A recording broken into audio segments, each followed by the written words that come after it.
गांव बापस्ती की पहाड़ी पर एक मंदिर था जो कई वजहों से प्रसिद्ध था। बापस्ती के परिवारों में आपसी सौहार्द बना हुआ था। इसकी वजह उस मंदिर को ही बताया जाता है। अरे ओ विमला, ये इस मंदिर की कहानी क्या है रे? अरे ये मंदिर इस गांव के लिए बहुत ही शुभ है।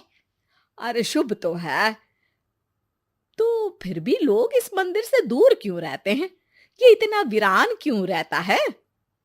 अरे बड़े बुजुर्ग कहते हैं कि मंदिर में आत्माओं का राज है, जो लोगों की मदद करते हैं, लेकिन मंदिर से सभी को दूर भी रखते हैं।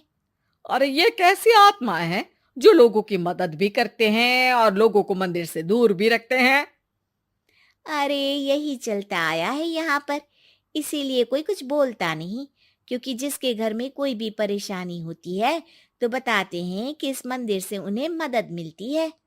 अरे वाह, ये तो अच्छी बात है। तभी इस गांव में इतनी खुशहाली दिखती है। तभी बाहर किसी की चीखने चिल्लाने की आवाज आती है। दोनों बाहर निकलती हैं तो देखती हैं कि गांव के एक बुजुर्ग रो रहे हैं, क्योंकि शहर से उन्हें कोई बुरी खबर मिली है। अरे क्या हुआ चच्चा, रो क्यों रहे हो आप?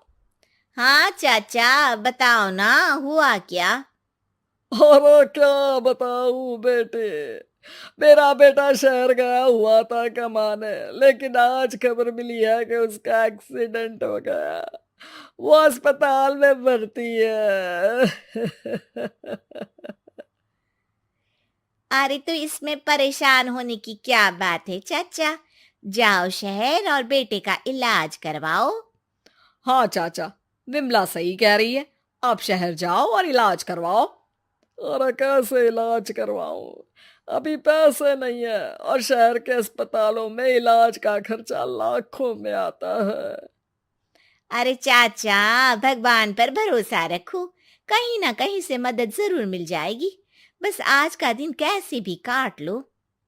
अरे अब तो बेटा थोड़ा समय काटना भी मुश्किल होता जा रहा है। देख कमला, तू ही समझा चाचा को। अरे पैसों का कहीं ना कहीं से इंतजाम तो जरूर हो जाएगा। अरे चच्चा, जब विमला कह रही है तो थोड़ा उस पर भी भरोसा रखो। चलो आपको घर छोड़कर आ जाती हूँ। उसके बाद कमला उन बुजुर्ग को लेकर चली जाती है और विमला मंदिर की ओर चली जाती है। विमला मंदिर की सीढ़ियों पर चढ़ते हुए दूर से नजर आती है। उसके बाद वो आंखों से ओझल हो जाती है। उसी रात उस बुजुर्ग के घर के बाहर एक थैला रखा हुआ मिला। बुजुर्ग उस थैले को देखते ही चौंक पड़ा, क्योंकि उसमें 5 लाख रुपए रखे हुए थे। वो बुजुर्ग सुबह दौड़ा दौड़ा गांव के दूसरे बुजुर्गों के पास गया। और मंगल भाई सुनो, मेरे घर के बाहर ये पैसों से भरा बैग रखा हुआ मिला है। अरे किसका है ये भाई? अरे भैया, मुझे क्या पता। तभी उधर से कमला और विमला निकलती हैं। अरे बेटा सुन तो, देख ये क्या रखा हुआ था मेरे घर के सामने। कमला और विमला हैरानी से देखती हैं। अरे वाह, देख विमला, तूने कहा था ना कोई मदद जरूर करेगा। अरे भगवान सबकी मदद करते हैं, ये पैसों की मदद भी भगवान ने ही भेजी है। और क्या। अब चच्चा सोच क्या रहे हो, शहर जाओ और बेटे का इलाज करवाओ। ठीक है बेटियों, जो तुम कहो। चलो निकलता हूँ शहर, बेटे का इलाज करवाने के लिए। अरे विमला, एक बात तो बता, ये इन्हें मिले तो कैसे मिले पैसे? अरे मैं ना कहती थी कि ये मंदिर सबकी मुसीबतों में मदद भेजता है। अरे वाकई बड़ी पुण्य आत्मा है मंदिर में। सो तो है, लेकिन उनके बारे में लोगों को कम ही पता है। अच्छा, और तुम्हें क्या पता है? अ, जितना पता था वो तो बता दिया। ना रे ना, मैं नहीं मानती। तू कुछ तो छिपा रही है।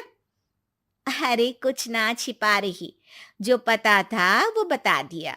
मंदिर से लोगों को मदद मिलती है, बस इतना ही पता है। ठीक है बाबा, अब नहीं पूछूंगी।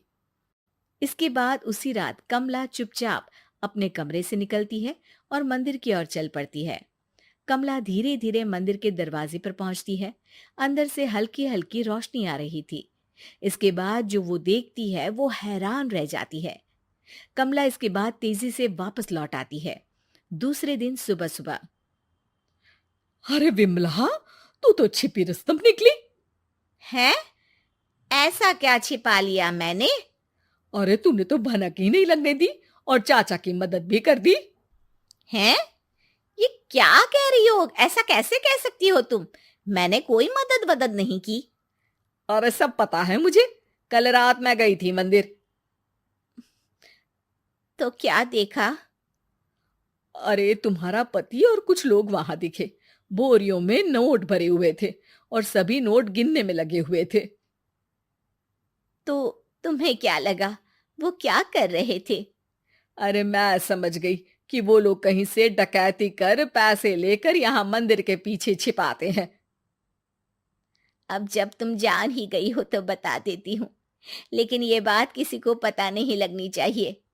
मेरे पति डकैती नहीं डालते हैं, बस उन लोगों से पैसे छीनते हैं जिन्होंने गलत तरीके से पैसे बनाए हैं। और फिर लोगों की मदद करते हैं। यही है वो पुण्य आत्माएं जो लोगों को मदद पहुंचाती है। अब समझी?